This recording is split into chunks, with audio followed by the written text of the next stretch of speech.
اللہ نے فاسق کہا، اللہ نے ظالم کہا، اللہ نے کافر کہا۔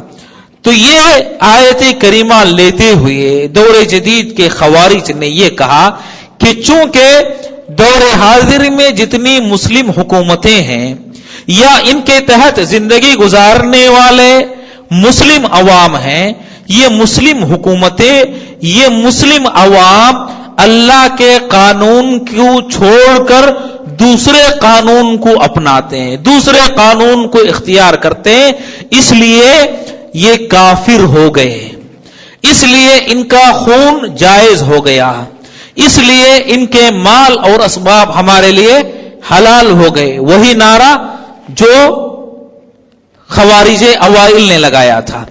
سوال یہ پیدا ہوتا ہے، کوئی یہ پوچھ سکتا ہے اللہ نے ان کو فاسق کہا، اللہ نے ان کو کافر کہا، اللہ نے ان کو ظالم کہا ہے، تو ہم کیوں نہ کافر کہیں، کیوں نہ ظالم کہیں؟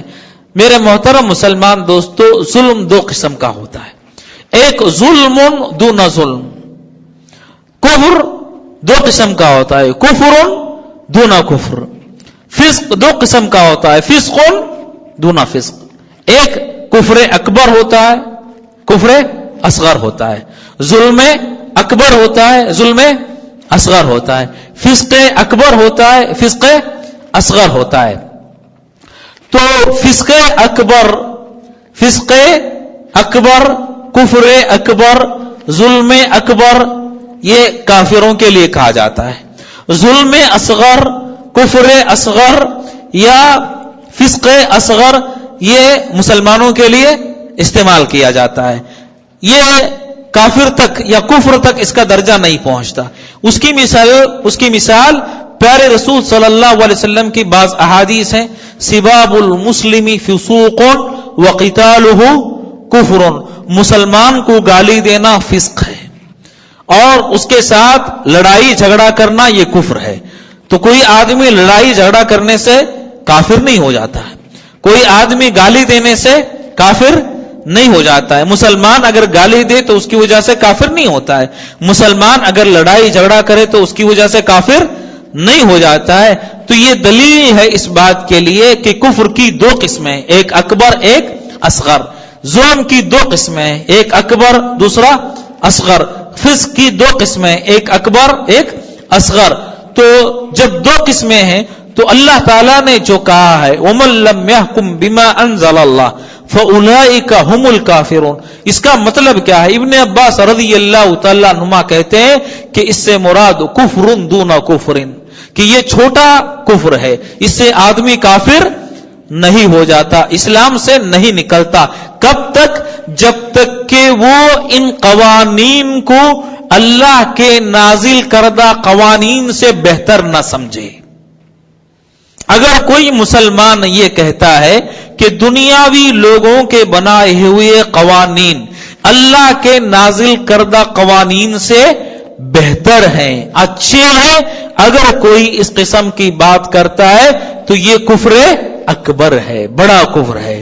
لیکن کوئی مسلمان یہ مانتا ہے، یہ تسلیم کرتا ہے کہ انسانوں کے بنائے ہوئے قوانین اللہ سے بہتر نہیں ہو سکتے، اس سے اچھے نہیں ہو سکتے، ان کو تسلیم کرتا ہے، مانتا ہے، لیکن کسی وجہ سے انسانوں کے بنائے ہوئے قانون کی اتباع کرتا ہے، اگر وہ شریعت کے مخالف ہیں تو ایسی صورت میں مسلمان تو وہ برقرار رہے گا لیکن گنہگار ہوگا، لیکن وہ گنہگار ہوگا۔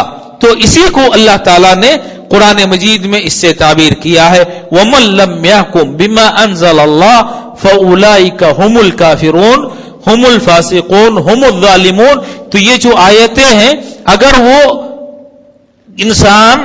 انسانوں کے قوانین کو اللہ کے قوانین سے بہتر نہیں کہتا بلکہ اسلام کی برتری کو تسلیم کرتا ہے، لیکن کسی وجہ سے انسانوں کے بنائے ہوئے قوانین پر عمل کرتا ہے تو چھوٹے کفر کا ارتکاب کر رہا ہے، چھوٹے ظلم کا اور چھوٹے فسق کا وہ ارتکاب کر رہا ہے۔ تو اس آیت کو دلیل بنا کر مسلمانوں کو کافر کہنا، مسلمان حاکموں کو کافر کہنا، اور سارے مسلمانوں کو یہ کہنا کہ یہ جاہلیت میں زندگی گزار رہے ہیں، یہ عقیدہ صحابہ سے اور اسلامی کہ جو بنیادی عقیدہ ہے اس سے ٹکراتا ہے.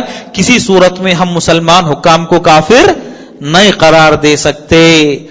تو ہم کو یہ بات نظر آتی ہے کہ جو سابقہ خارجی تھے، پہلے جو خوارج تھے، انہوں نے ایک نعرہ بلند کیا، اور دور حاضر کے لوگوں نے، آج کے خوارج نے ایک نعرہ بلند کیا، اور دونوں نعروں میں مماثلت پائی جاتی ہے، دونوں میں مشابہت اور مطابقت پائی جاتی ہے. اسی لیے ہم نے کہا کہ دور حاضر کے اس قسم کے نعرے لگانے والے لوگ کیا ہیں؟ خارجی ہیں. جیسے پہلے لوگوں کو صحابہ نے اور نبی علیہ السلام نے کیا قرار دیا تھا؟ خارجی قرار دیا تھا. یہ پہلی وجہ ہے. دوسری جو وجہ ہے،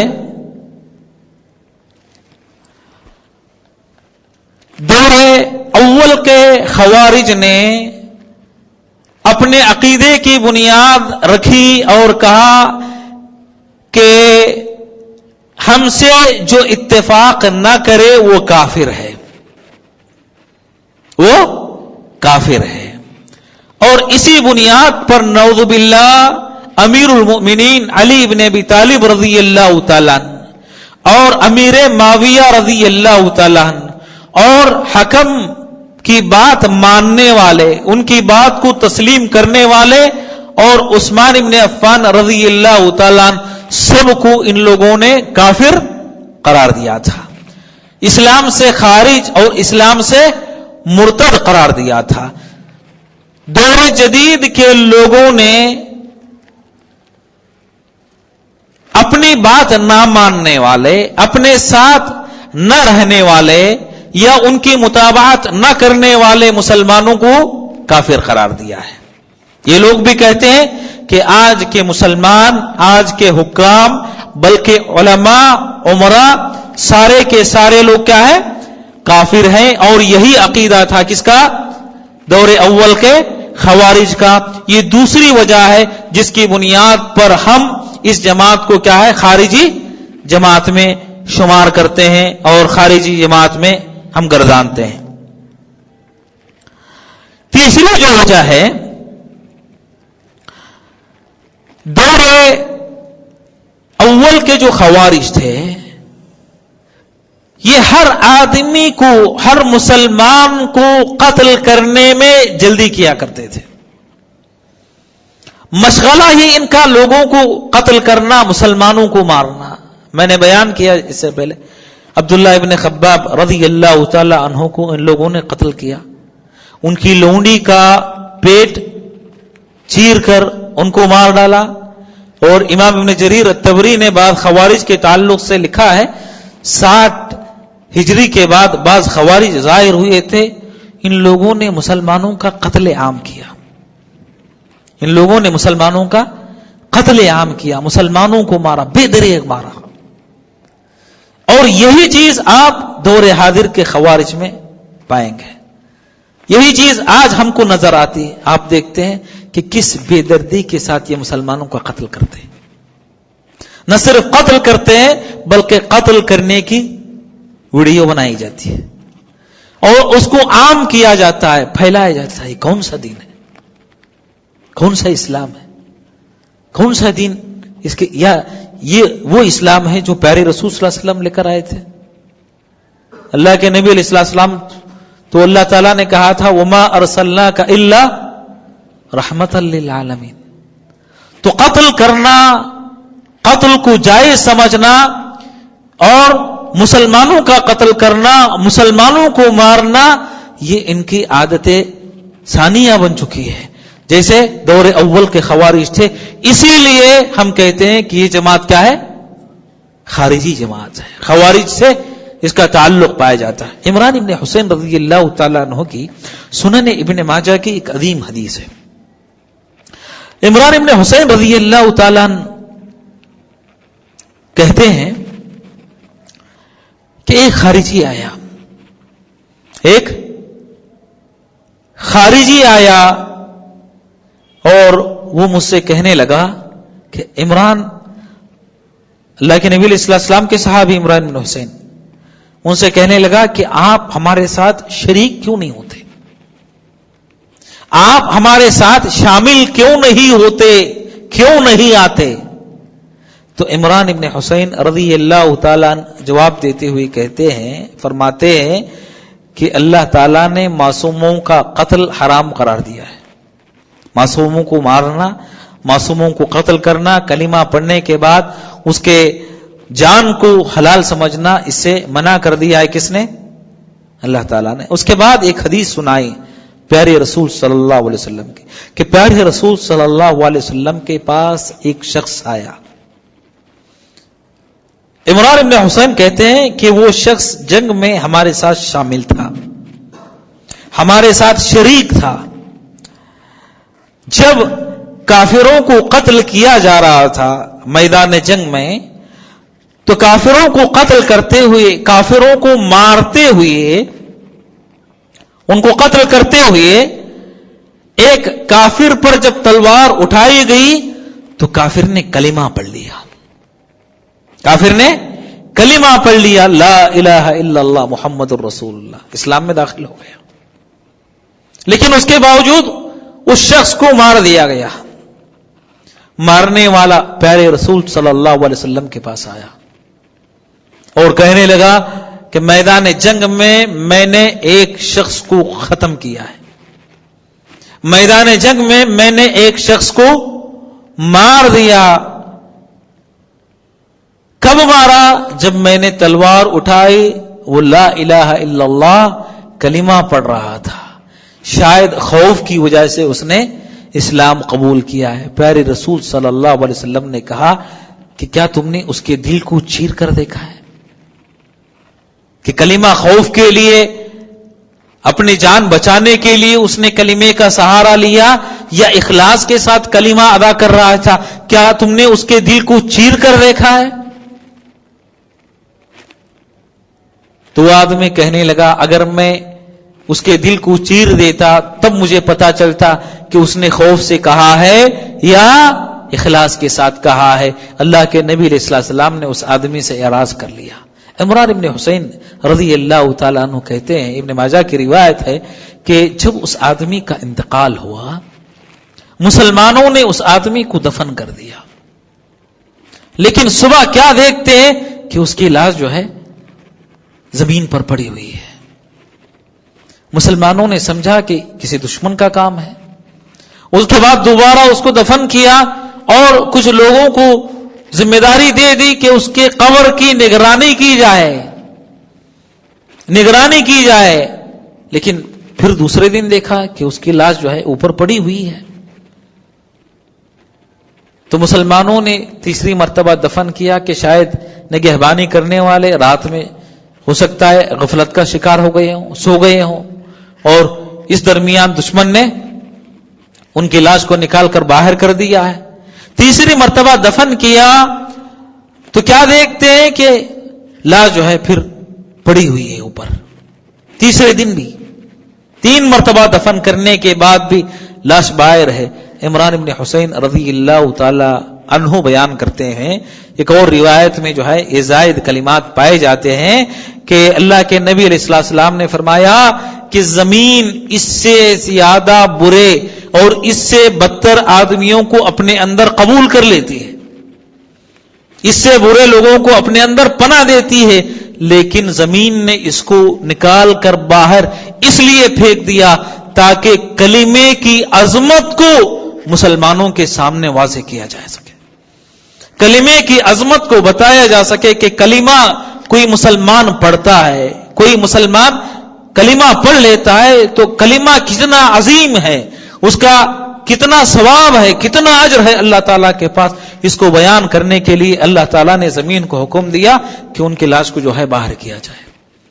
اور اسی سے ملتا جلتا واقعہ اسامہ ابن زید رضی اللہ تعالیٰ عنہ کا ہے۔ صحیح مسلم کی جو روایت ہے کہ اسامہ ابن زید رضی اللہ تعالیٰ عنہ نے ایک کافر کا قتل کرنے کے لیے تلوار اٹھائی تو کلمہ پڑھ لیتا ہے۔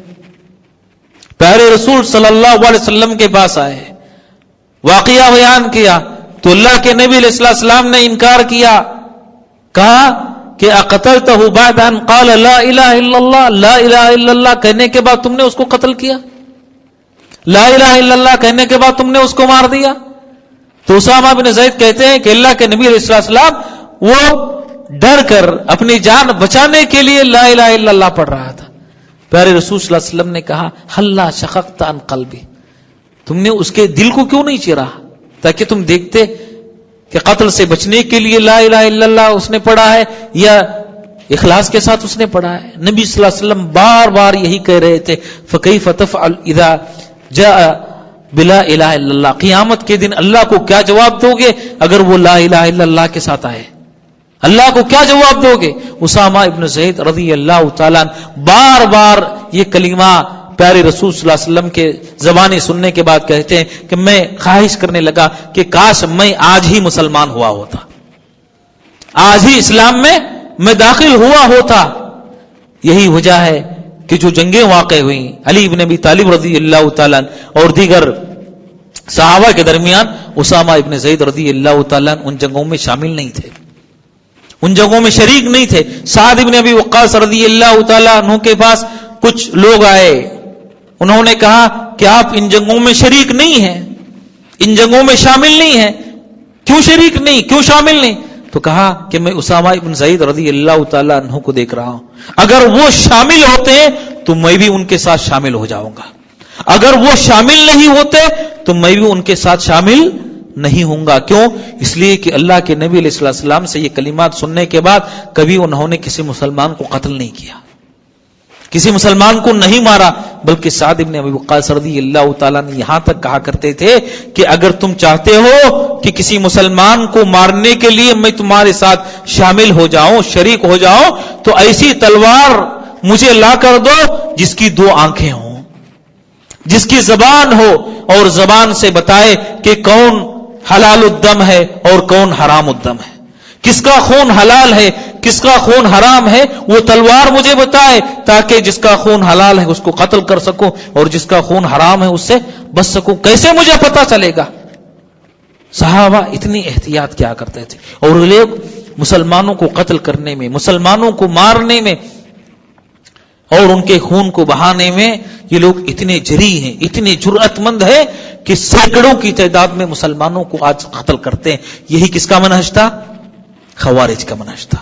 خوارج نے مسلمانوں کو قتل کرنے کو اپنا وتیرہ بنا لیا تھا، اور آج کے دور حاضر کے خوارج مسلمانوں کو قتل کرنے کو اپنی عادت اور اپنا وتیرہ بنا لیے ہیں۔ اسی لیے ہم کہتے ہیں کہ ان کا جو منہج ہے یہ کس کا منہج ہے؟ خوارج کا منہج ہے۔ چوتھی وجہ جس کی بنیاد پر ہم دور حاضر کے خوارج کو خارجی کہتے ہیں کہ سابقہ جو خارجی تھے، خوارج کی جو جماعت تھی وہ اہل ذمہ، اہل الذمہ یعنی مسلمانوں کی حکومتوں میں زندگی گزارنے والے کافر جو اپنے جان اور مال کی حفاظت کے بدلے میں جزیہ ادا کرتے تھے، ان کو اہل ذمہ کہا جاتا ہے۔ تو اہل ذمہ کو قتل کرنے کو وہ لوگ جائز سمجھتے تھے۔ کون؟ سابقہ خارجی، پہلے زمانے میں جو خارجی پائے جاتے تھے یا جو خوارج موجود تھے، انہوں نے اہل ذمہ کے قتل کو حلال سمجھ لیا تھا، جائز سمجھ لیا تھا۔ عائشہ صدیقہ رضی اللہ تعالی عنہا کی مسند احمد میں روایت ہے جس کو علامہ البانی رحمہ اللہ نے صحیح قرار دیا ہے،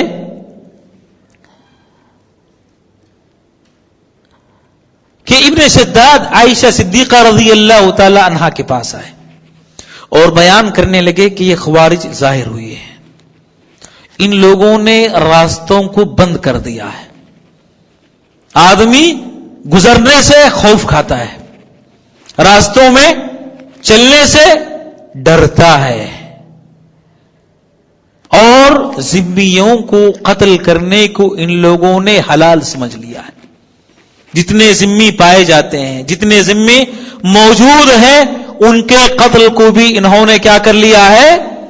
جائز قرار دیا ہے، جائز سمجھ لیا ہے۔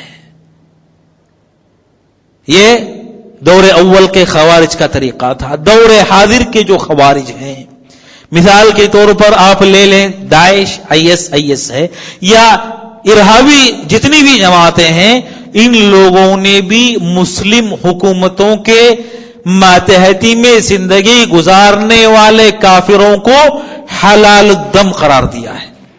یہ کہا کہ ان کا خون بہانا جائز ہے، ان کو قتل کرنا حلال ہے، حتیٰ کہ وہ زائر جو مسلم حکومتوں سے ویزا حاصل کر کے ان حکومتوں کی زیارت کے لیے آتے ہیں، ان لوگوں نے ان کو بھی قتل کرنا جائز قرار دیا، چاہے وہاں کے عیسائی یہودی اصلی باشندے، مصر میں بہت سے عیسائی یہودی رہتے ہیں، شام میں کچھ عیسائی اور یہودی رہتے ہیں، عراق میں کچھ غیر مسلم جو ہے بستے ہیں، تو ان کے قتل کو یہ لوگ جائز سمجھتے ہیں۔ بلکہ انہوں نے اپنی بعض کتابوں میں اس بات کی صراحت کی کہ دور حاضر میں جتنے انسان ہیں ان کی 4 قسمیں ہیں۔ دور حاضر میں جتنے انسان پائے جاتے ہیں ان کی 4 قسمیں ہیں۔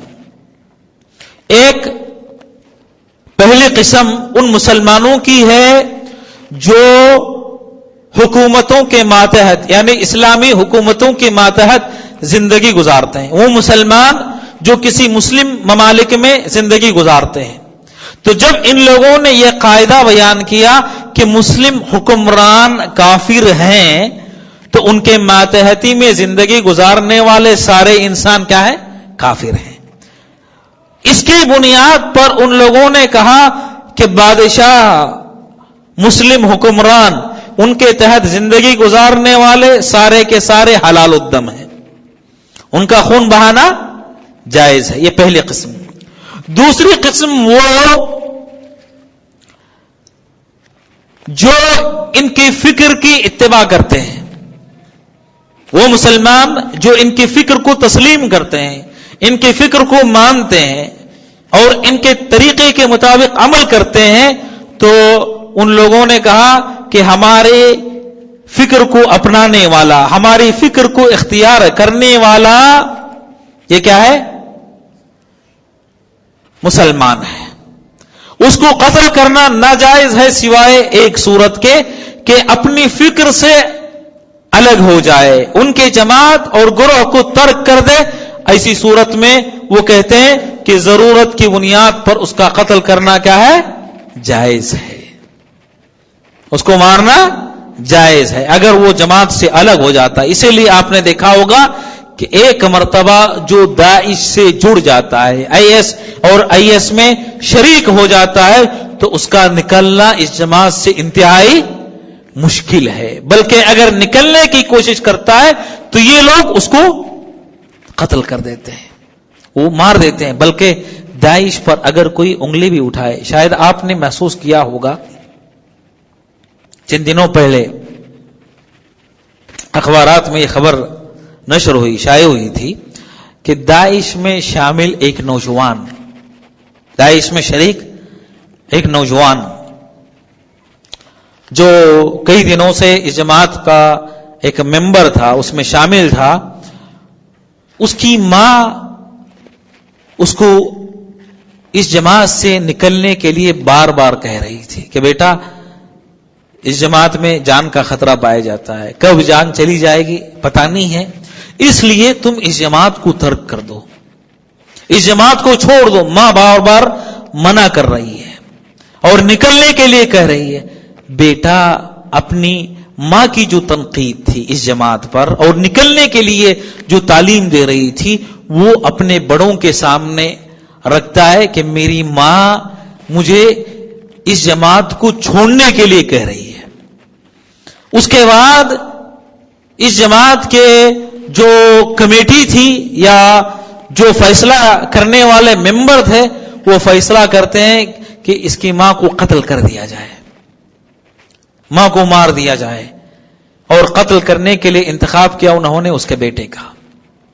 بیٹے سے کہا گیا کہ تم دین کے لیے اور اسلام کی سربلندی کے لیے اپنی ماں کو قتل کر دو، اپنی ماں کو مار دو، جمع کیا جاتا ہے، سارے لوگ اکٹھا ہوتے ہیں، پورے بھرے مجمع میں بیٹا اپنی ماں کو قتل کرتا ہے اور اس کی ویڈیو بنا کر وہ عام کی جاتی ہے، نشر کر جاتی ہے۔ اس سے بڑھ کر شقاوت قلبی، سنگدلی یا سختی کوئی اور ہو سکتی ہے کہ ایک بیٹا اپنی ماں کو مار رہا ہے، اپنی ماں کو قتل کر رہا ہے؟ یہ کون سا دین ہے، کون سا طریقہ؟ پیارے رسول صلی اللہ علیہ وسلم کے پاس ایک شخص آیا، جہاد میں شامل ہونے کی اجازت طلب کرنے لگا، اجازت مانگنے لگا۔ نبی صلی اللہ علیہ وسلم نے منع کر دیا، کہا کہ اگر ماں اجازت نہیں دیتے تو اسی صورت میں تم اپنے والدین کے پاس چلے جاؤ، ان کی خدمت کرو، یہی تمہارا جہاد ہے۔ ماں باپ کی خدمت کرنا یہی تمہارا جہاد ہے، اسلام کی تعلیم ہے، اور یہ شخص اپنی ماں کو قتل کر رہا ہے۔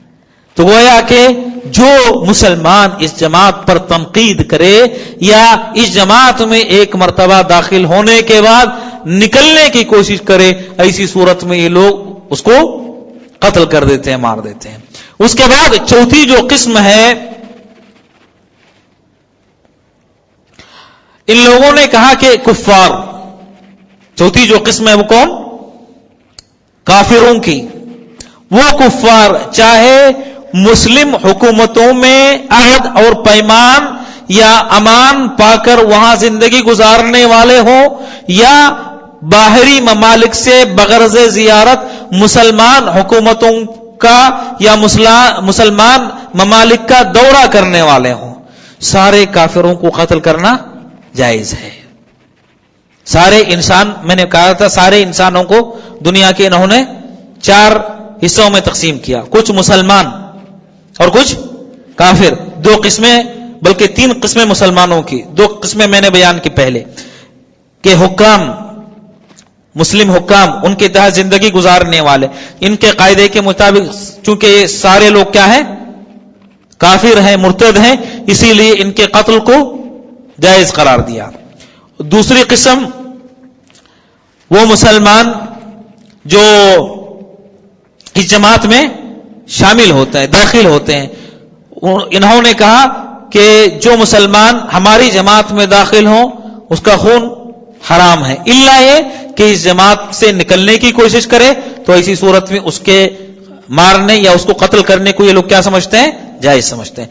تیسرے کافر، وہ کافر چاہے اسلامی حکومتوں میں زندگی گزارنے والے کافر ہوں ذمی کی شکل کے، یا دوسرے ممالک سے بغرض زیارت اسلامی ممالک کا دورہ کرنے کے لیے، سیاحت کے لیے یا کسی اور غرض سے اسلامی ممالک میں آئے ہوئے کافر، ان لوگوں کو مارنا ان لوگوں نے جائز قرار دیا، کہا کہ سارے کافروں کو مارنا کیا ہے؟ جائز ہے۔ یہ تیسری قسم ہو گئی۔ چوتھی قسم وہ مسلمان جن کو نہ حکمرانوں سے کوئی تعلق ہے اور نہ ہی کسی اور سے کوئی تعلق، عام طور پر زندگی گزارنے والے، جیسے آپ دیکھیں گے بچے ہیں، جیسے بوڑھے ہیں مسلمانوں میں، اور جیسے عورتیں ہیں، ان کو کوئی غرض نہیں ہے، کوئی مطلب نہیں کون سی حکومت برقرار رہتی ہے، بچے کو کیا معلوم، بوڑھی عورتوں کو کیا معلوم، بوڑھے جو بڑھاپے کی عمر کو پہنچنے والے مسلمان ہیں ان کو کیا پتا ہے۔ کہا کہ تیسری قسم کے مسلمان یعنی بچے، بوڑھے اور عورتوں کو مارنا بھی جائز ہے۔ عورتوں کو قتل کرنا، بچوں کو مارنا، بوڑھوں کو مارنا بھی جائز ہے، یعنی انہوں نے اپنا جو مقصد بنا لیا ہے اس مقصد کی تکمیل کے لیے جس کو بھی قتل کرنا پڑے، یہ لوگ اس کے قتل کو کیا سمجھتے ہیں؟ جائز سمجھتے ہیں، حتیٰ کہ عورتیں، بوڑھے اور بچے ان کو بھی قتل کرتے ہیں۔ اور میں نے بیان کیا اس سے پہلے کہ سابقہ خوارج کا یہی منہج تھا اور دور حاضر کے خوارج کا یہی منہج ہے، اس لیے اس جماعت پر کیا ہے؟ خوارج کا حکم لگایا گیا ہے۔ ایک اور وجہ ہے ان لوگوں پر خوارج کا جو حکم لگایا گیا ہے، سابقہ جو خوارج تھے ان خوارج نے اپنے آپ کو مسلمان نوجوانوں کو علماء سے دور کرنے کی کوشش کی. اپنی جماعت کے جو افراد ہیں ان کو اور عام مسلمانوں کو مسلم علماء پر طعن کرتے ہوئے نوجوانوں میں اور علماء میں خلیج پیدا کرنے کی کوشش کی. اسی لیے آپ دیکھتے ہیں ابن عباس رضی اللہ تعالی عنہما جب مناظرہ کرنے کے لیے آئے تو خوارج نے کہا کہ ان سے بات مت کرو، یہ ایسی قبیل کے لوگ ہیں جن کے بارے میں اللہ تعالیٰ نے کہا بل ہم قوم خصیمون، بلکہ یہ جھگڑالو قوم ہے، جھگڑا کرنے والی قوم کے لوگوں میں سے ہے، اس لیے ان کے ساتھ گفتگو نہ کرو، ان کے ساتھ بات چیت نہ کرو. تو علماء اور نوجوانوں میں دوری پیدا کرنے کے لیے خوارج جو پہلے زمانے میں پائے جاتے تھے انہوں نے اس بات کی کوشش کی، کیونکہ علماء جب تک پائے جائیں گے تب تک خوارج کی فکر نہیں پھیلے گی، اسی لیے یہ دوری پیدا کرنے کی کوشش کی. دور حاضر کے جو خوارج ہیں انہوں نے یہی طریقہ اپنایا، یہی طریقہ انہوں نے بھی اختیار کیا کہ نوجوانوں میں اور علماء میں دوری پیدا کر دی جائے. اس کے لیے انہوں نے علماء پر کیا کیا؟ طعن کیا، حیض اور نفاس کے علماء سے تعبیر کیا، بادشاہوں کے چمچے سے انہوں نے تعبیر کیا. اس قسم کی تعبیرات کے استعمال کا مقصد یہ تھا کہ کسی طرح نوجوان علماء سے دور ہو جائے اور علماء سے دور ہونے کے نتیجے میں ان کے جو افکار ہیں، ان کی جو فکر ہے اس کو اپنا کر ان کی جماعت میں کیا ہے؟ شامل ہو جائے.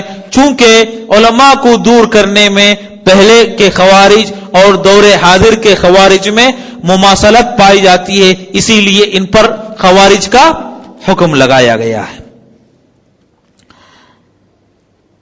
ایک اور وجہ ہے جس کی بنیاد پر دور حاضر کے خوارج کو خوارج سے تعبیر کیا گیا ہے جماعتوں کو. آپ دیکھیں گے کہ سابقہ جو خوارج تھے ان کی اپنی جماعت میں کوئی عالم موجود نہیں تھا. ایک تو علماء اہل سنت والجماعت پر طعن کرنا، دوسری جو چیز ہے چھٹی وجہ کہ ان کی اپنی جماعت میں کوئی عالم موجود نہیں تھا. اسی لیے جب ابن عباس رضی اللہ تعالی عنہما ان کے ساتھ بات چیت کرنے کے لیے جب آئے تو ان لوگوں میں دیکھا، ان لوگوں میں دیکھنے کے بعد کہا کہ مجھے تم میں کوئی عالم نظر نہیں آتا، تم میں کوئی عالم نظر نہیں آتا، کوئی عالم دکھائی نہیں دے رہا ہے. تو بالکل اسی طرح دور حاضر کے خوارج میں آپ کو کوئی عالم نظر نہیں آئے گا، کوئی عالم نہیں ملے گا. بغیر علماء کے یہ لوگ فیصلے کرنے والے، یہ لوگ فتوے لگانے والے، یہ لوگ اپنی جماعتوں کو چلانے والے ہیں، اسی لیے آپ کو ان میں کوئی عالم نظر نہیں آتا. تو چونکہ اس چیز میں خوارج اوائل سے مماثلت پائی جاتی ہے، اس لیے ان جماعتوں اور ان گروہوں پر ہم نے یا علماء نے فتویٰ لگایا کہ یہ خارجی جماعت ہے. اسی طریقے سے جو چیز ان میں اور جدید خوارج میں مشابہت کی یا مماثلت کی پائی جاتی ہے، اس میں سے ایک چیز یہ بھی ہے کہ آپ دیکھیں گے دور جدید کے یا دور قدیم کے جتنے خوارج تھے، خارجی جو جماعت تھی، اللہ کے نبی علیہ السلام نے ان کی صفتیں، ان کے اوصاف بیان کرتے ہوئے کہا کہ حدثاء الاسنان، بالکل نوعمر، کم عمر کے لوگ. اسی لیے آپ دیکھیں گے کہ پختہ عمر کا، جس کے پاس وقار ہو، سنجیدگی ہو، اس قسم کے عمر کے افراد قدیم دور میں خوارج میں نہیں پائے جاتے تھے. کسی کی عمر 35 سال، کسی کی 30 سال، بالکل نو عمر کے نوجوان تھے جو قدیم دور میں خوارج میں پائے جاتے تھے. اور دور جدید میں آپ اگر خوارج کا جائزہ لیں گے تو اسی قسم کے ہم کو لوگ نظر آتے ہیں. کسی کی عمر 18 سال، کسی کی عمر 20 سال، کسی کی 25 سال، کسی کی 30 سال، بالکل نوجوان. جو اوصاف اللہ کے نبی علیہ السلام نے خوارج کے بیان کرتے ہوئے حدیث میں جو صفت بیان کی تھی، اسی صفت کے لوگ سابق میں بھی پائے جاتے تھے اور دور حاضر میں بھی پائے جاتے ہیں. اسی کو بنیاد بنا کر علماء نے کہا کہ یہ خارجی ہیں. پیارے رسول صلی اللہ علیہ وسلم کی حدیث حدثاء الاسنان، حدثاء الاسنان اس کا مطلب یہ ہے کہ کم عمر کے لوگ، نو عمر لوگ، بالکل نوجوان، 20 سال، 25 سال، 30 سال کے عمر کے جو نوجوان پائے جاتے ہیں وہ زیادہ تر آپ کو اس جماعت میں نظر آئیں گے. اسی لیے جو دور جدید میں ان جماعتوں کے اوپر جو ہے خوارج کا حکم لگایا گیا ہے.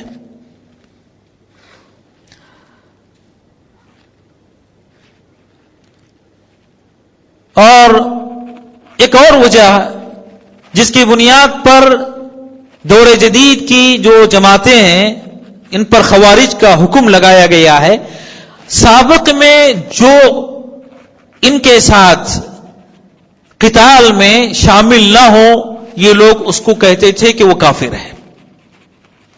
دور حاضر میں بھی ان کی جماعت کے ساتھ جو شامل نہ ہو، جو شریک نہ ہو، اس کو کیا کہتے ہیں لوگ؟ کافر کہتے ہیں. سابق میں بھی وہی منہج اور لاحق یعنی دور جدید میں بھی وہی منہج. چونکہ یہاں بھی مماثلت پائی جاتی ہے اس لیے ان کو خارجی کہا جاتا ہے.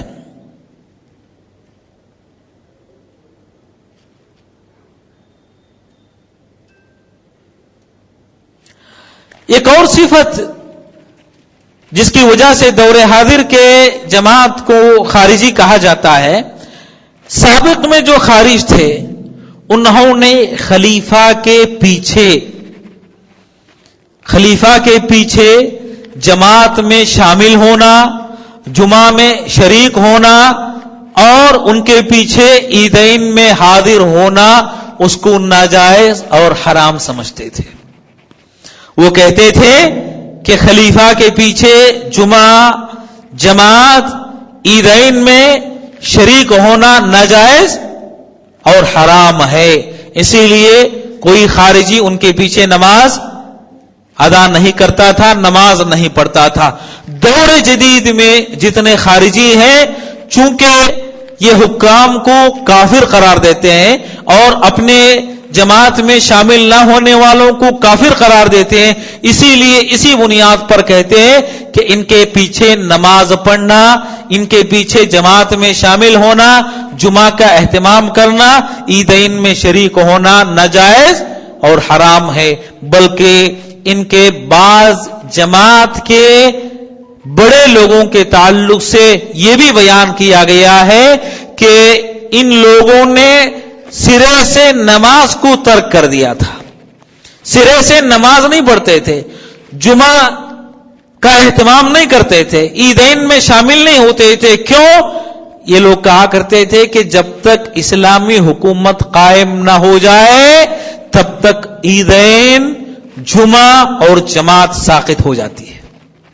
اسلامی حکومت کے بغیر عیدین، جمعہ اور جماعت یہ کیا ہو جاتی ہے؟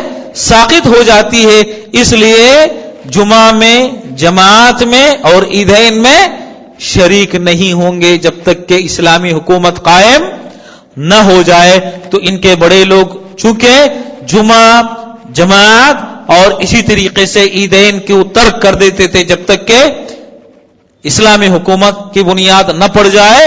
تو چونکہ یہ جو فعل ہے ان کا پہلے کے خوارج کے مماثل ہے، اس میں مشابہت پائی جاتی ہے، اسی لیے علماء نے ان لوگوں کو خارجیوں سے تعبیر کیا ہے یا خارجی کا حکم لگایا ہے.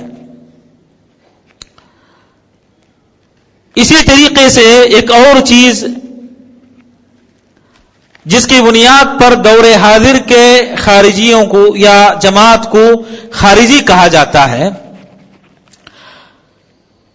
علی ابن ابی طالب رضی اللہ تعالی عنہ کے زمانے میں جو خوارج ظاہر ہوئے، جو خوارج نکلے، یہ جو خارجی تھے، یہ سارے کے سارے خارجی امر بالمعروف اور نہی عن المنکر کو بنیاد بنا کر انہوں نے اپنے کام کا آغاز کیا. کس کو بنیاد بنا کر؟ امر بالمعروف اور نہی عن المنکر کو. انہوں نے کہا کہ ہم حکام پر اعتراض کرتے ہیں تو ہمارا مقصد یہ ہے کہ ہم بھلائیوں کا حکم دیں اور جن برائیوں میں ملوث ہیں ان سے منع کرے، ان سے روکے. اسی کو بنیاد بنا کر انہوں نے اپنے کام کا آغاز ہوا، جس کا نتیجہ خروج تک جا پہنچا. دور حاضر کے جو لوگ ہیں ان کا بھی یہی کہنا ہے کہ ہم امر بالمعروف اور نہی عن المنکر کا فریضہ انجام دے رہے ہیں. یعنی بادشاہ، حکام مسلمانوں کو امر کا حکم دے رہے ہیں اور جو منکرات ہیں، جو غلط چیزیں ہیں اس سے منع کر رہے ہیں، اس سے روک رہے ہیں. اس سے منع کرتے ہوئے، اس سے روکتے ہوئے ہم نے بادشاہوں کے خلاف کلام کیا. کلام کرتے کرتے معروف کا حکم دیتے، منکر سے روکتے روکتے نتیجہ کیا ہوتا ہے کہ انسان علی العنان لوگوں کے سامنے حکام کی برائیاں بیان کرتا ہے. اس کا نتیجہ کیا ہوگا؟ حکام کے خلاف مسلمانوں کے ذہن بنیں گے، ایک جماعت پیدا ہوگی، خروج ہوگا، بغاوت ہوگی، ہتھیار اٹھائیں گے، خون خرابہ ہوگا، فتنہ اور فساد روئے زمین پر پھیلے گا. کہاں سے آغاز ہوا؟ امر بالمعروف اور نہی عن المنکر کو بنیاد بنا کر اس کام کا آغاز ہوتا ہے.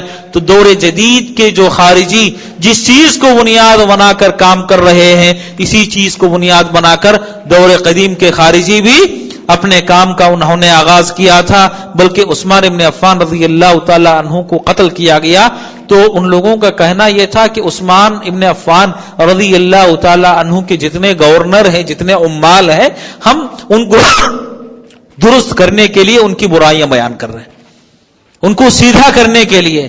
اور حاکم کی برائی اگر کوئی دیکھتا ہے تو اسی صورت میں علی العنان سارے لوگوں کے سامنے اس کی برائی بیان نہیں کی جائے گی، بلکہ اہل سنت والجماعت کا منہج یہ ہے کہ تنہائی میں اس کو نصیحت کی جائے، تنہائی میں اس کو سمجھایا جائے. شیخ بن باز رحمہ اللہ سے کہا گیا کہ کیا آپ حکام کو کبھی نصیحت کرتے ہیں؟ تو شیخ بن باز رحمہ اللہ نے کہا کہ کیا میں تمہیں بتا کر حکام کو نصیحت کروں؟ حکام کو نصیحت کرنے سے پہلے کیا میں تمہیں بتا کر نصیحت کروں؟ یہ فریضہ تو ہم تنہائی میں انجام دیتے ہیں، تنہائی میں نصیحت کرتے ہیں. اور اب یہ بات بھی یاد رکھ لیں، تنہائی میں جتنے اخلاص کے ساتھ نصیحت کا کام کیا جائے گا اتنا ہی زیادہ اس بات کا اثر بھی ہوگا، اتنا ہی زیادہ اس بات کا اثر بھی پایا جائے گا. لہذا جو کام خارجی سابق دور میں انجام دیتے تھے اسی کو بنیاد بنا کر دور حاضر میں انجام دیتے ہیں. اسی لیے ان پر حکم لگایا گیا کہ یہ لوگ خارجی ہیں. ایک اور وجہ جس کی بنیاد پر دور حاضر کی جو جماعتیں ہیں میدان میں ان کو خارجی کہا جاتا ہے، اس قسم کی جماعتوں کو خوارج. جب علی بن ابی طالب رضی اللہ تعالی عنہ کے خلاف ان کا ظہور ہوا، یہ نکلے، تو انہوں نے اپنا جو کام ہے اس کو سب سے بڑا فریضہ کہا کہ ہم جو جہاد کر رہے ہیں مسلمانوں کے خلاف یہ سب سے بڑا فریضہ ہے، سب سے زیادہ اجر کا، سب سے زیادہ ثواب کا کام ہے. اس سے بڑھ کر کوئی فریضہ نہیں ہو سکتا، کوئی بڑا کام نہیں ہو سکتا. دور جدید میں جو جماعتیں جہاد کے نام پر یہ کام کر رہی ہے، مسلمانوں کے خلاف لڑ رہی ہے، ان کا بھی یہی کہنا ہے کہ سب سے بڑا فریضہ اللہ تعالیٰ کے دین کو دنیا میں قائم کرنا، اللہ کی حکومت قائم کرنا، اور جو برے لوگ پائے جاتے ہیں ان کو ختم کرنا یہ سب سے بڑا ثواب کا کام ہے.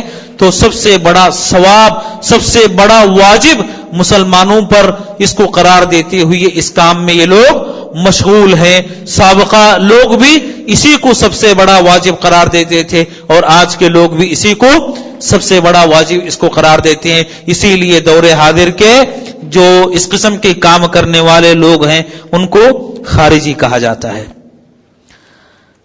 ایک اور وجہ جس کی بنیاد پر دور حاضر کے بعض جماعتوں کو خارجی کہا گیا، ان کا جو مقصد ہے حقیقت میں یہ دین قائم کرنا نہیں ہے بلکہ لوگوں کے مال کو ہڑپ کرنا ہے. مقصد دنیا ہے، مقصد دین نہیں ہے. اور یہی مقصد کس کا تھا؟ سابق میں جو خارجی تھے یہی مقصد ان کا بھی تھا. ایک شخص آیا حسن بصری رحمہ اللہ کے پاس. خارجی جب ظاہر ہوئے تو حسن بصری سے کسی نے کہا کہ آپ اس جماعت میں کیوں شامل نہیں ہوتے، اس گروہ میں کیوں شریک نہیں ہوتے؟ حسن بصری رحمہ اللہ نے کہا کہ اس جماعت میں میں کیوں شامل ہو جاؤں، کیوں شریک ہوں، کیا وجہ ہے جس کی بنیاد پر مجھے شریک ہونا چاہیے؟ وہ آدمی کہتا ہے، وہ شخص جواب دیتا ہے، اگر آپ اس جماعت میں شامل ہو جائیں تو اللہ کا دین عام ہوگا، اللہ کے دین کا غلبہ ہوگا. حسن بصری رحمہ اللہ جواب دیتے ہیں، فرماتے ہیں، کہتے ہیں کہ کیا مسلمان حاکموں نے تمہیں نماز پڑھنے سے روکا ہے؟ کہا نہیں. پوچھا کیا حج کرنے سے منع کیا ہے؟ کہا نہیں. حسن بصری نے پھر سوال کیا زکات دینے سے منع کیا ہے؟ کہا نہیں. پھر کہا ماہ رمضان کے روزے رکھنے سے منع کیا ہے؟ کہا نہیں. کہا ذاتی زندگی میں دین پر عمل کرو، کیا حکام نے اس سے روکا ہے؟ کہا نہیں. تو حسن بصری رحمہ اللہ نے کہا جب ان چیزوں سے مسلمان حاکموں نے تم کو منع نہیں کیا، نماز پڑھنے سے، روزہ رکھنے سے، زکات دینے سے، حج کرنے سے، ذاتی زندگی میں دین پر عمل کرنے سے، تو اس جماعت کے نکلنے کا جو مقصد ہے وہ کیا ہے؟ مال، دنیا داری. حاکموں نے مال کو اپنے حساب سے تقسیم کرنا شروع کر دیا ہے اور جیسے یہ لوگ چاہتے ہیں ویسے مال وہ تقسیم نہیں کرتے. اسی لیے مال کی بنیاد پر ان لوگوں نے اپنی جماعت بنائی ہے اور مال حاصل کرنے کے لیے، منصب پانے کے لیے، وظیفہ طلب کرنے کے لیے ان لوگوں نے کیا ہے؟ مسلمانوں سے لڑنے کو اپنا وتیرہ بنایا ہے. اس حدیث پر بھی غور کیجئے جس حدیث میں اللہ کے نبی علیہ السلام پر اعتراض کیا گیا تھا. آپ صلی اللہ علیہ وسلم پر کبھی اعتراض نہیں کیا گیا آپ کی زندگی میں. اعتراض کب ہوا؟ مال غنیمت آپ صلی اللہ علیہ وسلم تقسیم کر رہے تھے، مال غنیمت بانٹ رہے تھے. تو مال غنیمت بانٹتے ہوئے، تقسیم کرتے ہوئے نبی صلی اللہ علیہ وسلم سے خارجی کہتا ہے اعدل یا محمد، اے محمد صلی اللہ علیہ وسلم آپ انصاف سے کام لیجئے، آپ انصاف کیجئے. اللہ کے نبی علیہ السلام نے کہا وہی حق، برباد ہو جاؤ تم، اگر میں انصاف نہیں کروں گا تو دنیا میں کون اور انصاف کرے گا، کون انصاف سے کام لے گا؟ تو جو سب سے پہلا اعتراض پیارے رسول صلی اللہ علیہ وسلم کی زندگی میں کیا گیا کہ اعتراض کس کی وجہ سے؟ مال کی وجہ سے. ان کا نکلنا، ان کا خروج کرنا کس کی وجہ سے ہے؟ مال کی وجہ سے. دور جدید کے آپ خوارج کا ذرا جائزہ لے لیں، آپ دیکھیں گے کہ داعش یا آئی ایس میں جو کام کرنے والے عمال ہیں، جتنی تنخواہیں یہ اس جماعت میں شامل ہونے والوں کو دیتے ہیں، شاید دنیا کی کوئی کمپنی اتنی بڑی تنخواہ، اتنا بڑا جو ہے مال اور دولت کے اسباب جو ہے شاید دنیا کی بڑی سے بڑی کمپنی بھی اپنے ہاں کام کرنے والوں کو نہیں دیتی ہے. بلکہ ابھی قریب کی خبر ہے، قریب میں، کہ کمپیوٹر کے جو مطلب انجینئر، سافٹ ویئر جو انجینئر پائے جاتے ہیں، اس میں ماہر آدمی کے لیے ان لوگوں نے جو پیشکش کی ہے، 1 ماہ میں 1 مہینے کی تنخواہ اس کے لیے جو آفر دیا گیا $1,00,000، $1,00,000۔ آپ تصور کریں کہ کیا دنیا کی بڑی سے بڑی کمپنی یہ آفر دے سکتی ہے، پیش کر سکتی ہے؟ جتنے کام کرنے والے لوگ ہیں، جتنے ان کی طرف سے لڑنے والے لوگ ہیں یا ان کے پاس کام کرنے والے لوگ ہیں، وہ سارے کے سارے مال اور دولت کی لالچ میں، مال اور دولت کے، دنیا کے چند چیزیں حاصل کرنے کے لیے یہ لوگ اس میں شامل ہوئے ہیں۔ اور یہ بھی چیز اب غور کر کے دیکھ لیں کہ آسانی کے ساتھ اس جماعت میں داخل ہونے والے کی شادی ہو جاتی ہے۔ بہت ساری ایسی بھی آپ کو ملیں گے سابقہ خوارج میں، جو ایک صفت بیان کی گئی ہے سابقہ خارجیوں کی، کہ یہ لوگ خروج کرنے کے بعد، صحابہ کے خلاف اور حکام کے خلاف خروج کرنے کے بعد، جب ان کی عورتوں کو قیدی بنا لیتے تھے تو عورتیں پاک ہونے سے پہلے، رحم کی صفائی سے پہلے، یہ معلوم ہونے سے پہلے کہ اپنے سابقہ شوہر سے کہیں حالت حمل میں تو نہیں ہے یہ عورت، کہیں حمل تو نہیں ٹھہرا، یہ معلوم کرنے سے پہلے وہ لوگ خارجی عورتوں سے نکاح کیا کرتے تھے، عورتوں سے شادی کیا کرتے تھے۔ اور اس بات کی صراحت مورخین نے کی ہے، تابعین نے اس بات کو بیان کیا ہے۔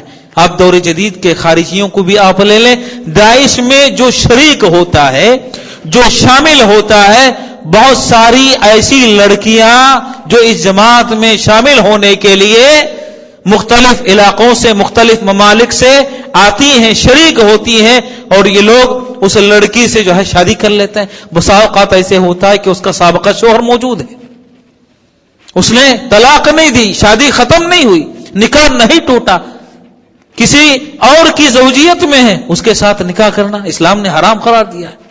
لیکن اس حرام کام کا ارتکاب دور جدید کے خارجی انجام دیتے ہیں۔ تو یہ بھی مشابہت، یہ بھی مماثلت سابقہ خارجی اور دور جدید کے خارجیوں میں پائی جاتی ہے۔ اسی لیے علماء نے اس جماعت کو یا اس گروہ کو جو ہے خارجی جماعت سے یا خارجی گروہ سے جو ہے تعبیر کیا ہے۔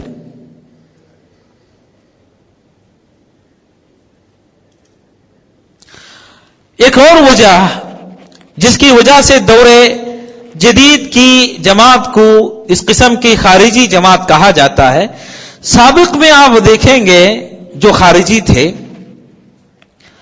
بسا اوقات اگر 2 خارجیوں کے درمیان چھوٹا موٹا اختلاف بھی ہو جائے، تو اگر چھوٹے موٹے کسی مسئلے پر بھی آپس میں یہ لڑ پڑے، تو ایسی صورت میں ایک دوسرے کے خون کے پیاسے ہو جاتے اور ایک دوسرے کو مارنے پر یہ تلاتے تھے، ایک دوسرے کو مارنے کی کوشش کرتے اور لازماً ایک آدمی دوسرے کو کیا کر دیتا؟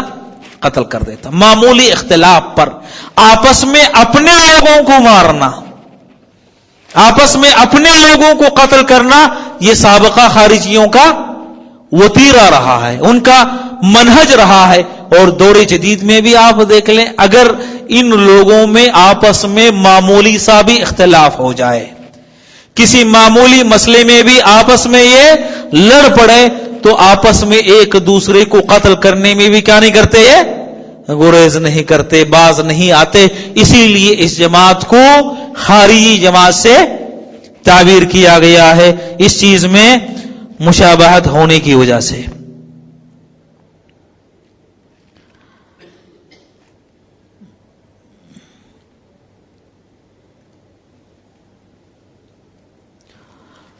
ایک اور وجہ جس کی بنیاد پر دور حاضر کی جو اس قسم کی جماعتیں ہیں ان کو خارجی کہا جاتا ہے، کہ سابق میں افراد پر نہیں بلکہ مسلم سوسائٹی پر کفر کا حکم لگانا۔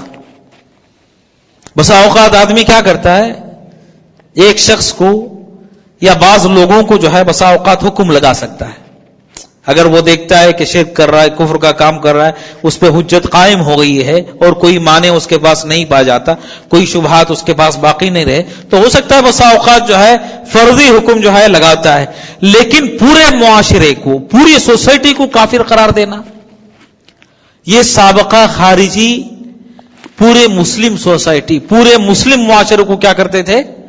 کافر قرار دیتے تھے، اور کہتے تھے کہ ساری سوسائٹی کافر ہے، سارے لوگ کافر ہیں۔ اور دور حاضر کے جو جدید خوارج ہیں، اس کا بھی آپ جائزہ لے لیں کہ یہ سارے کے سارے پوری سوسائٹی، مسلم سوسائٹی کو کیا قرار دیتے ہیں؟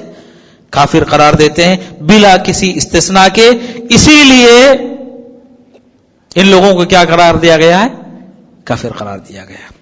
ایک اور وجہ جس کی وجہ سے اس کو خارجی کہا جاتا ہے، اللہ کے نبی علیہ السلام نے اپنے ایک حدیث میں کہا کہ جب تم کسی کو قتل کرو، اگر کسی کا قتل کرنا جائز ہے، کسی کو قتل کرو تو اچھے انداز میں قتل کرو، اچھے انداز میں مارو، حتیٰ کہ جانور کو اگر ذبح کرنا ہے تو اس انداز میں ذبح کرنا ہے کہ جانور کو کم سے کم تکلیف ہو۔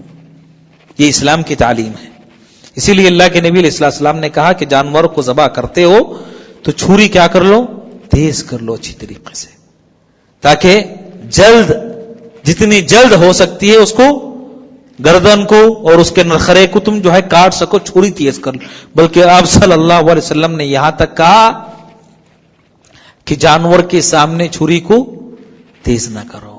یہ اسلام کی کچھ تعلیمات ہیں، بے شمار جو ہے تعلیمات اس قسم کی اسلام میں پائی جاتی ہیں۔ آپ دیکھتے ہیں کہ سابق میں جو خارجی تھے، جب کسی انسان کو قتل کرتے تو بہت بدترین حالت میں، بدترین قتل، جو مشکل صورت ہو سکتی ہے قتل کرنے کی، جس میں انسان کو زیادہ سے زیادہ تکلیف ہو، قتل کرنے کے لیے وہ انداز اپنایا کرتے تھے، وہ انداز اختیار کیا کرتے تھے۔ اور دور حاضر کے جو جدید خوارج ہیں، آپ ان کو دیکھ لیں کہ مشکل ترین جو قتل ہو سکتا ہے، جس میں زیادہ سے زیادہ انسان کو کیا ہے؟ عذاب میں، تکلیف میں مبتلا کیا جائے، وہ انداز قتل کرنے کے لیے کیا کرتے ہیں؟ اختیار کرتے ہیں۔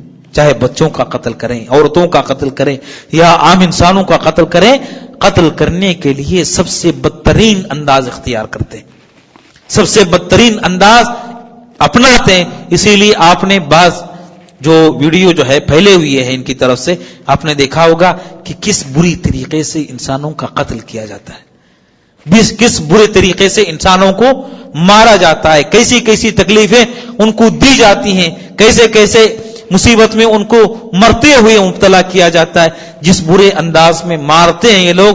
یہ طریقہ کس کا؟ سابقہ خارجیوں کا رہا ہے، جیسے کہ ابن جریر کے حوالے سے میں نے بیان کیا۔ ابن جریر رحمہ اللہ نے ان کے اوصاف بیان کرتے ہوئے کہا تھا کہ یہ جو ہے عورتوں کو اور بچوں کو مارتے ہیں، اور بہت بری طرح مارتے ہیں، بری طرح قتل کرتے ہیں، بچوں، عورتوں اور بوڑھوں کو اسی انداز میں دور جدید کے جو ہے خوارج کیا کرتے ہیں؟ قتل کرتے ہیں۔ عبداللہ ابن خباب رضی اللہ تعالیٰ عنہ کی لونڈی کو قتل کر دیا تو ان کے پیٹ کو کیا کر دیا؟ چیر دیا۔ یہ جو قتل کا انداز ہے، یہ قتل کا جو طریقہ ہے، دور جدید کے خارجی اور دور قدیم کے خارجی دونوں اس پر متفق ہیں۔ اسی لیے علماء نے اس کو کیا قرار دیا ہے؟ خارجی قرار دیا ہے۔ تو یہ کچھ جو ہے وجوہات تھی جس کی بنیاد پر ان لوگوں کو جو ہے خارجی کہا گیا ہے، اور خارجیوں میں جو ہے اس جماعت کا جو ہے شمار کیا گیا ہے۔ کہنے کا مقصد یہ ہے کہ جتنی جماعتیں ہیں یہ سارے کے سارے اس بیماری میں مبتلا ہوتی ہیں۔ سب سے پہلی بات جہالت کی وجہ سے، دین سے جہالت، دین سے لا علمی، کتاب و سنت کے جو سمجھنے کا جو طریقہ ہے، فہم صحابہ، اس سے لا علمی اور اس سے دوری کے نتیجے میں انسان اس قسم کی فکر میں، اس قسم کے سوچ میں اور اس قسم کی جماعتوں میں جو ہے شامل ہوتا ہے اور ان کے ساتھ شریک ہوتا ہے۔ میں خصوصاً درخواست کرنا چاہتا ہوں آج کے نوجوانوں سے کہ نوجوان ظاہری شکل اور صورت سے دھوکہ نہ کھائیں۔ جس انداز میں اپنی تعلیمات کو پیش کرتے ہیں اور خاص طور سے انگریزی زبان میں جس قسم سے انہوں نے اپنے سوچ کو اپنے فکر کو انٹرنیٹ کے ذریعے نوجوانوں کو متاثر کرنے کے لیے پیش کیا ہے، اگر ایک معمولی کم پڑھا لکھا نوجوان دین سے دور نوجوان اگر ان کتابوں کا آپ مطالعہ کر لیں تو میرے محترم مسلمان دوستو اس کا گمراہ ہونا یقینی ہے۔ اسی لیے آپ انٹرنیٹ پر زیادہ اعتماد نہ کریں، انٹرنیٹ سے دین کو سیکھنے کی کوشش نہ کریں۔ دین کو سیکھنے اور سکھانے کا طریقہ سب سے بہترین طریقہ کہ علماء کے سامنے آپ حاضر ہوں، جن کے علم جن کے دین پر آپ بھروسہ کر سکتے ہو اور جن پر آپ کو اعتماد ہو، ان کے سامنے آئیں، ان کے سامنے بیٹھیں، ان سے دین سیکھنے کی کوشش کریں۔ اسی طریقے سے اپنے آپ کو ان فتنوں سے دور رکھ سکتے ہیں اور بچا سکتے ہیں، اور خصوصاً اس فکر کو پیش کرنے والی جو کتابیں ہیں اس فکر کو پیش کرنے والی کتابوں سے اپنے آپ کو بچائے رکھیں۔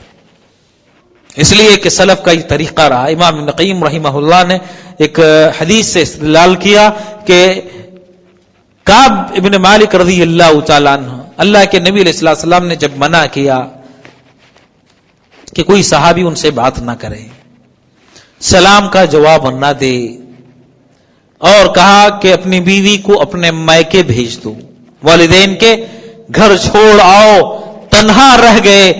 ایسی تنہائی کے عالم میں جب اللہ تعالیٰ نے قرآن مجید میں کہا کہ ان پر زمین کشادہ ہونے کے باوجود تنگ ہو گئی، اس عالم میں غسان کا بادشاہ خط لکھتا ہے کعب بن مالک رضی اللہ تعالی عنہ کے پاس کہ ہم نے سنا ہے آپ کے نبی نے آپ کے ساتھ انتہائی برا سلوک کیا ہے، بات چیت سے منع کیا گیا ہے، بیوی سے دوری اختیار کرنے کا حکم دیا گیا ہے، سلام سے روکا گیا ہے، آپ ہمارے پاس آ جائیں، ہم اپنی آدھی بادشاہت دینے کے لیے تیار ہیں۔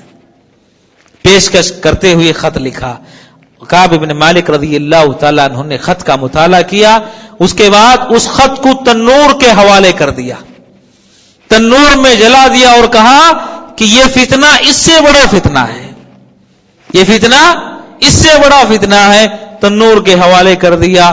اس حدیث سے استدلال کرتے ہوئے امام ابن قیم رحمہ اللہ کہتے ہیں کہ اس قسم کی جو کتابیں ہیں، اس فکر کو عام کرنے والی، بدعات کو رواج دینے والے، شرک کو پھیلانے والی جتنی کتابیں ہیں اس کو چاہیے کہ ان کو جو ہے آگ کے حوالے کر دیا جائے، جلا دیا جائے، تاکہ مسلمان اس فتنے سے کیا ہے اپنے آپ کو محفوظ رکھ سکے، اپنے آپ کو بچا سکے۔ تو مسلمان نوجوان اس فکر سے اپنے آپ کو بچانے کے لیے ان کی کتابیں، ان کا جو لٹریچر ہے، اور ساتھ میں ویب سائٹ کے ذریعے جو فکر اپنی وہ پیش کرتے ہیں، ان سے اپنے آپ کو بچانے اور ان سے اپنے آپ کو دور رکھنے کی ضرورت ہے، علم کو عام کرنے کی ضرورت ہے، کیونکہ ساری چیزیں جہالت کی وجہ سے واقع ہوتی ہیں۔ اللہ تعالیٰ سے دعا ہے کہ اللہ تعالیٰ ہم تمام مسلمانوں کو غلط فکر، غلط جو سوچ ہے اس کو پہچاننے اور اپنے آپ کو اس سے بچانے کی توفیق عطا فرمائے۔ جب تک زندہ رکھے اللہ تعالیٰ صحیح منہج اور صحیح عقیدے پر برقرار رکھے، اللہ تعالیٰ موت عطا فرمائے تو توحید اور ایمان پر موت عطا فرمائے، اللہ تعالیٰ حسن خاتمہ نصیب فرمائے، برے خاتمے سے محفوظ رکھے۔